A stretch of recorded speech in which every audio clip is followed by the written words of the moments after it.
Hi guys, it's Rob here from CMI High Tech. Today we've got in front of us the brand new Korg minilogue, the 4-voice analog synth from Korg. Brand new, just arrived, so we're going to go ahead, open it up, have a look at what's in the box, and also pull some sounds out of it. So, comes with a power supply, obviously, external power supply. This is of course the Australian version, so Australian plug, but that looks like it's hot swappable, so you would be able to swap that out.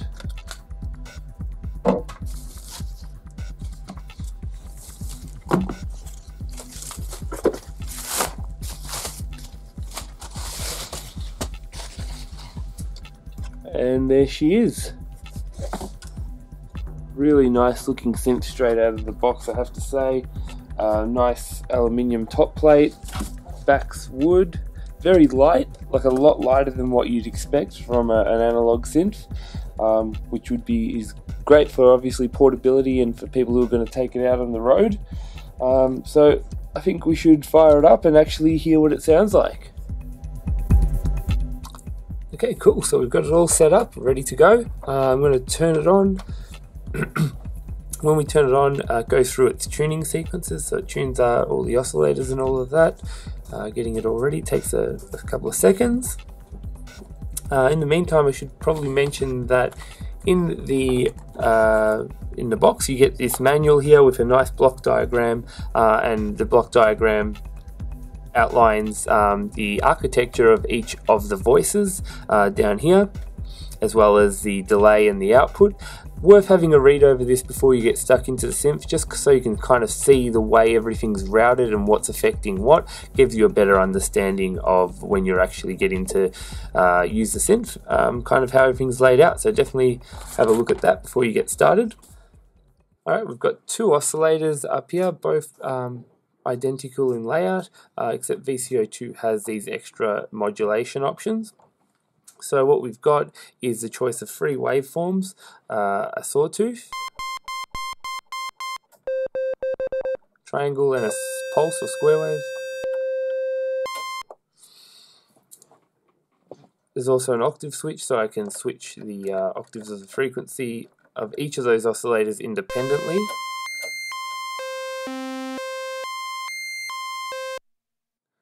Pitch control.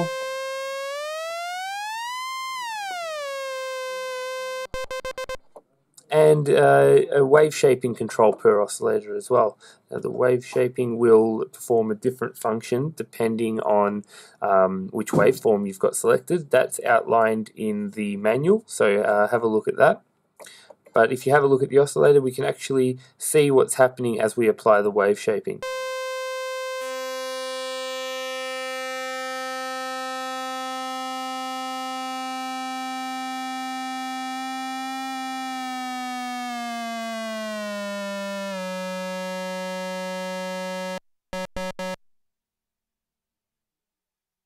Cool. And we've got those same controls for both oscillators independently of each other. As I mentioned, oscillator 2 does have these advanced modulation options. The first being cross modulation depth. So I can actually modulate VCO2 via VCO1 by just increasing this knob here.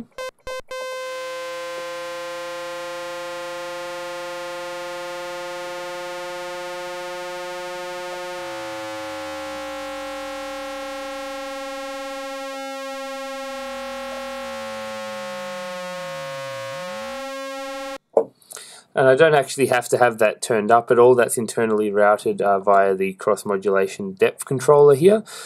I've also got a sync control, which will slave VCO2 to VCO1.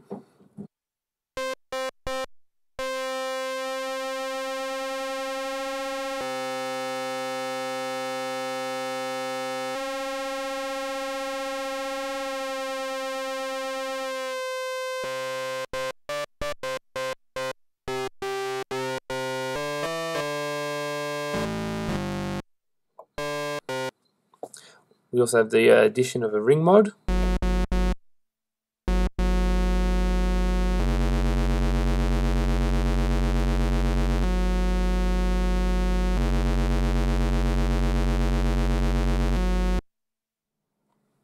Next to the FM mod, we've got the ability to control or modulate the pitch of VCO2 with this envelope generator over here.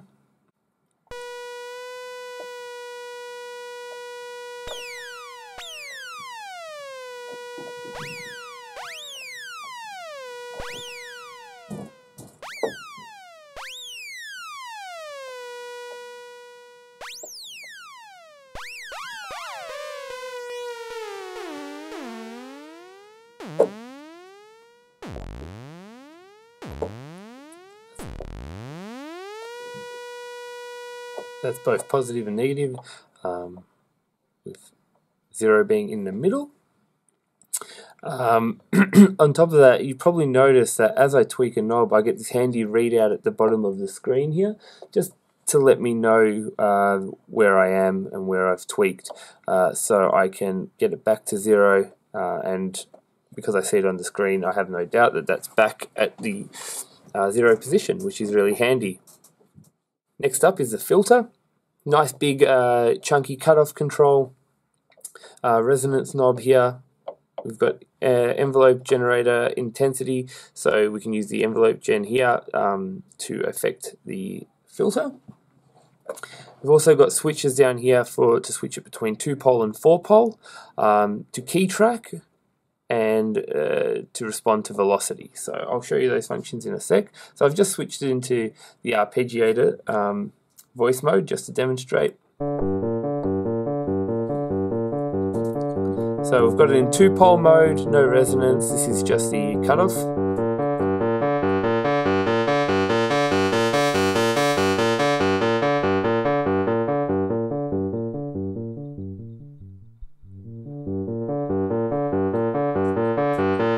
That's a bit of resonance.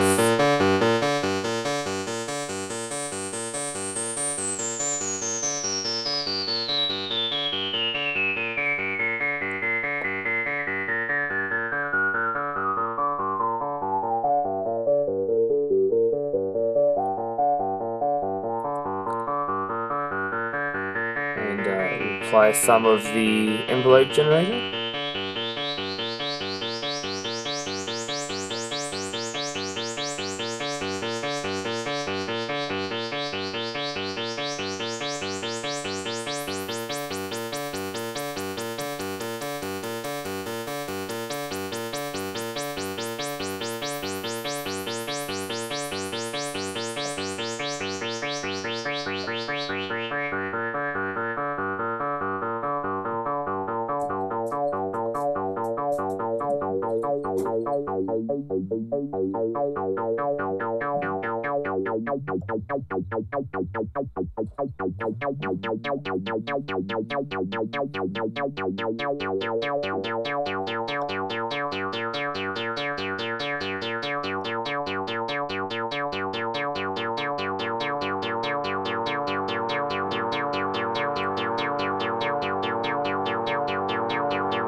Alright, so that was on that's a 2-pole filter, just to demonstrate the difference between the 2-pole and the 4-pole.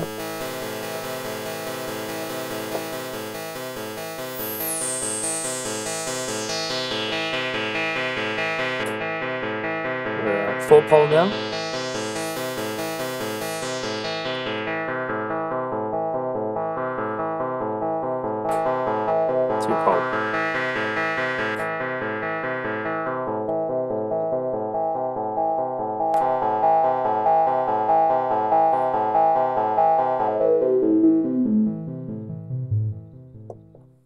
So obviously 2-pole letting in a lot more of those frequencies. So also some extra functionality down here, key tracking and velocity tracking for the filter cutoff. So I've just turned up the noise. You can turn key tracking to 50% or to 100% key tracking.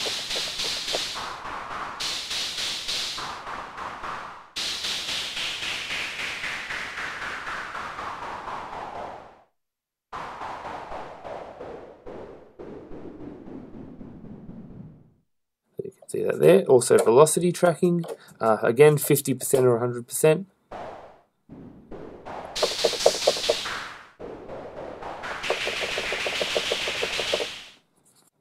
Okay, so below the envelope generator, we've got an LFO control with assignable targets. You can either assign it to the filter cutoff or the pitch and shape controls of the VCOs. With the pitch and shape, they will be routed to both VCOs simultaneously. There's also 3 different types of waves for the LFO, a sawtooth, a triangle, and a pulse wave. A rate control and an intensity control, as well as some modulation via the envelope generator. So if we just have the modulation off and slowly turn up the rate, you'll be able to see the oscillator dance there.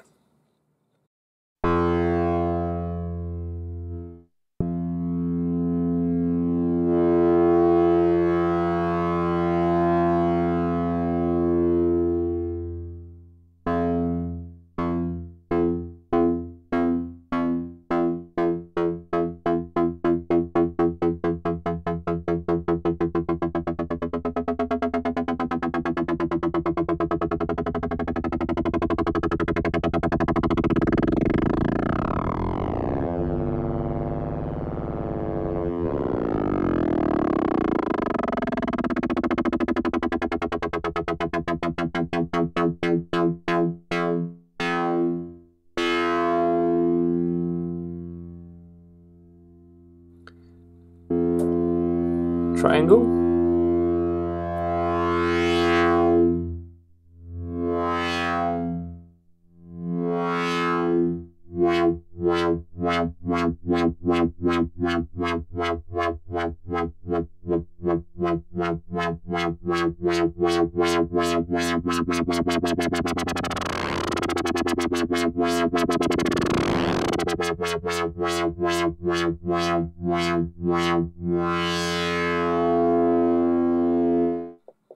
And square.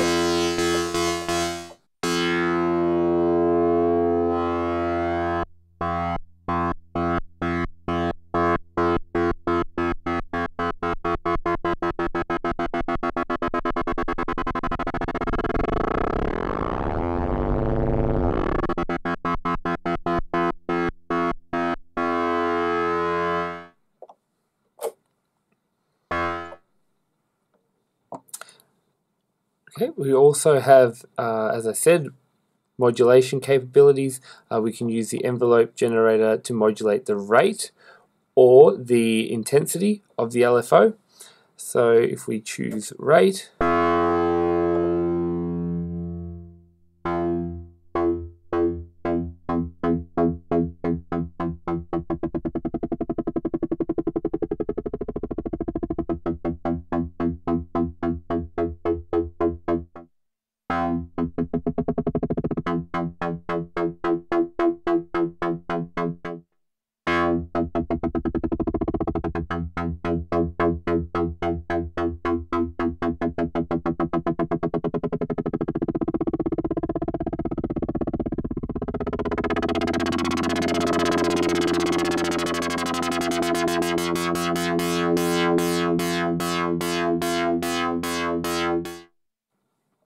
and the same with the intensity control.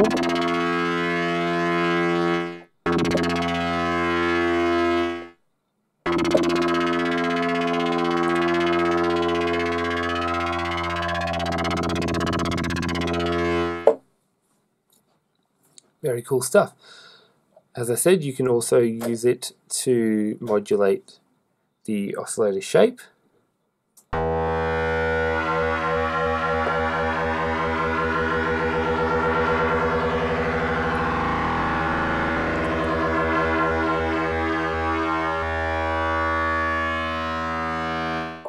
Or the pitch.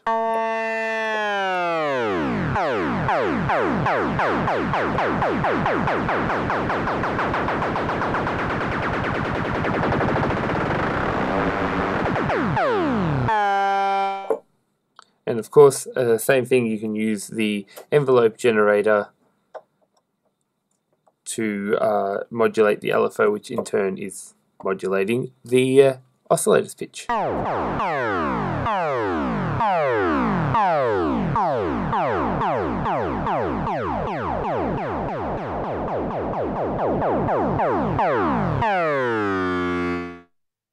Okay, so we come over to this section here, the edit section. This is where we can hit edit mode and jump into edit all our parameters. The first section there is program edit. So under program edit, I can change a whole heap of parameters for each of my patches, and they're stored per patch. So if I save something on this particular patch and I switch patches, it won't carry over to the next patch. So I hit the first button here to jump into that, and the first section is the name. The second section allows me to change the function of the slider over here. So I've got anything from pitch bend to the pitch of the VCOs, the cutoff and resonance, any of these envelope generator parameters, etc. So a whole heap of stuff there.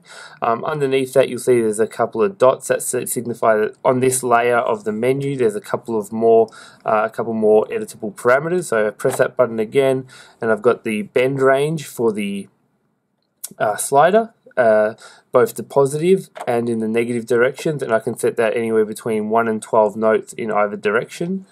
So a total of maximum 24 notes.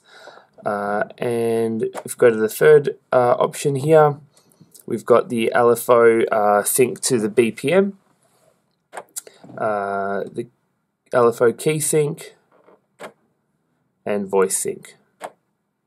Okay, jump over to the next. We've got the ability to edit portamento, and if we want to change any of these parameters, you just use the program value knob to switch it, and then hit right to store that. Alright, so if we jump over here now to the sequencer, this is how I access my sequencer functions. This has a built-in 16-step sequencer inside, so I can access steps 1 to 8 across here, or I can choose 9 to 16. I've got a play button, which is also a play stop, a rest, which will momentarily pause the sequence as long as you're holding that. It also acts as a reset for when we jump in there and actually start inputting notes, and then you've got a record button.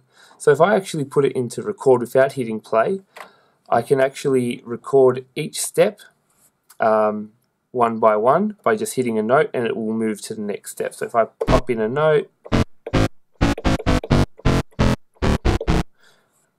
so I've popped in 13 steps there. If I hit play on that now,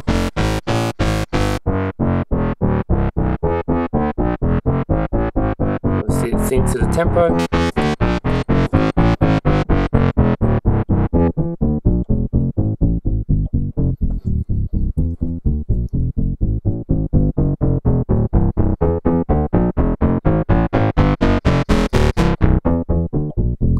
And if I want to overwrite any of those steps, I can go back into record, move through the steps. I can see the note that I've input there.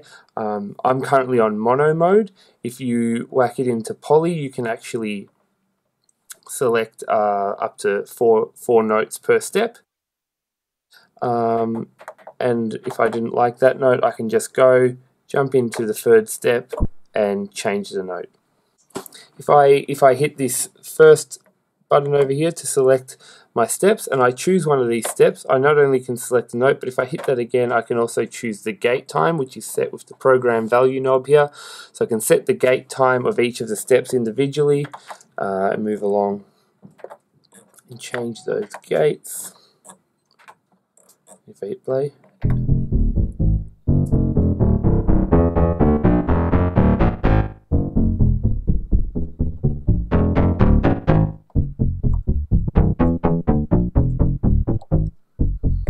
So now the cool thing that I can do in this unit, like on the Volkers, is I can actually, and the Electrodes, I can motion sequence. So I can record my knob movements in real time, and they will then record over the sequence and then play back when the sequence starts to loop. So if I start playing this sequence and I want to record the filter cutoff, I just put it into record.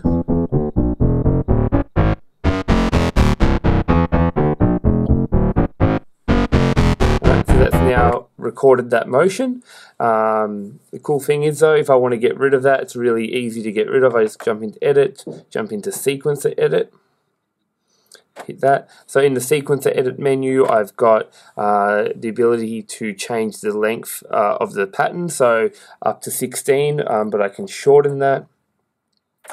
I can set the swing, set the default gate time, so what it will default the gate to. That doesn't mean you can't go in and edit that gate time like I did, but I can choose where I want it to default.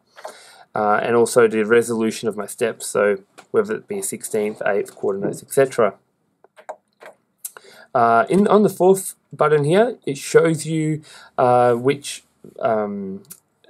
which parameters have been motion sequenced. So it's showing me the cutoff because obviously I just tweaked the cutoff knob. If I'm not happy with that and I want to get rid of that motion sequencing, then I just turn this program value knob. It says clear, I hit right, and now that's cleared and I'm good to go and re-record something over the top. So really nice and easy way to use a step sequencer with this keyboard, and quite a powerful step sequencer as well. Okay, so down the bottom, last but not least, we have the voice modes.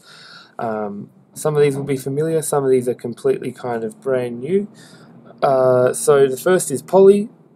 As it sounds, it allows you to play 4 notes polyphonically.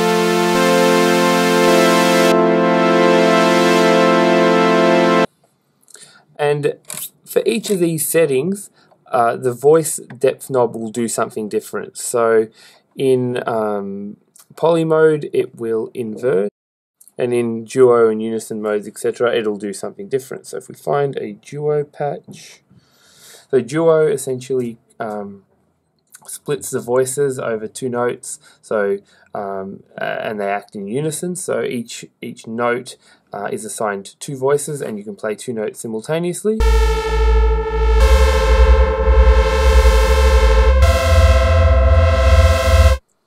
And the voice mode knob here acts as a detune.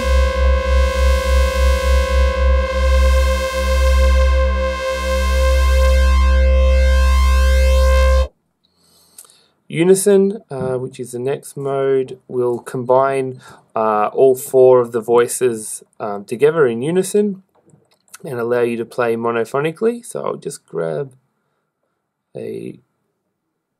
So this is now unison. In unison mode, the voice mode depth also acts as a detune again.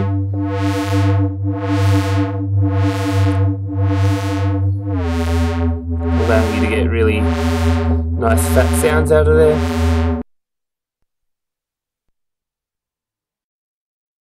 Mono mode, as you would have guessed, allows the synthesizer to operate just as a standard monophonic synth. The voice mode here adds some sub bass to the sounds.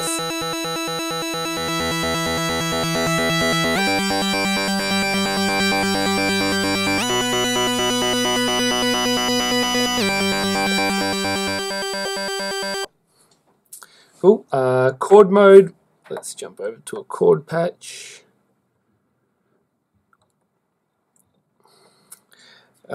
chord actually allows you to play one key chords,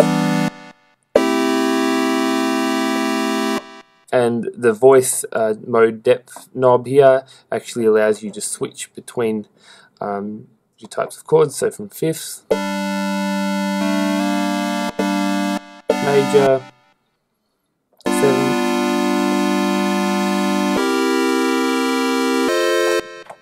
the ARP mode is quite a powerful arpeggiator, and the knob here actually lets me select my different ARP arpeggiation modes. So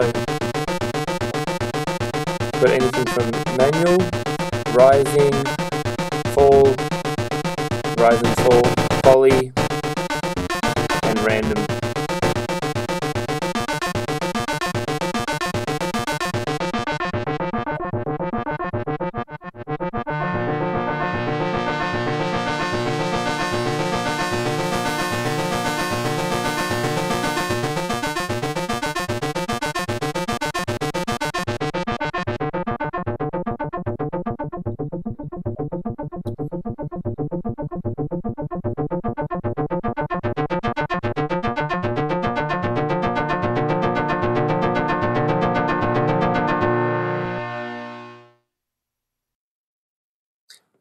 Delay mode is a new one, and it's quite interesting how it works.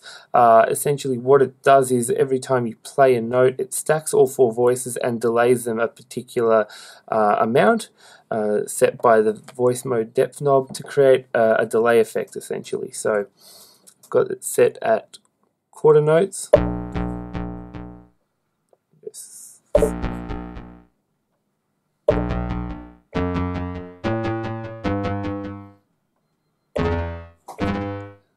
And then very short to create very short delays for cool effects.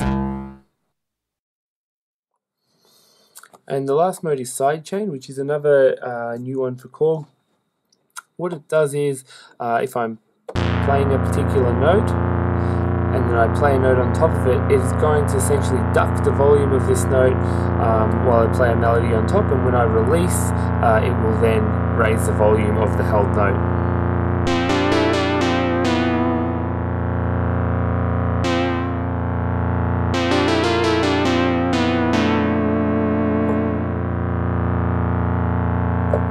They're really cool if you've got some sort of underlying kind of pulsating sound and then you want to play a bit of a melody over the top. It'll duck that initial sound to create room for the melody, which is really cool.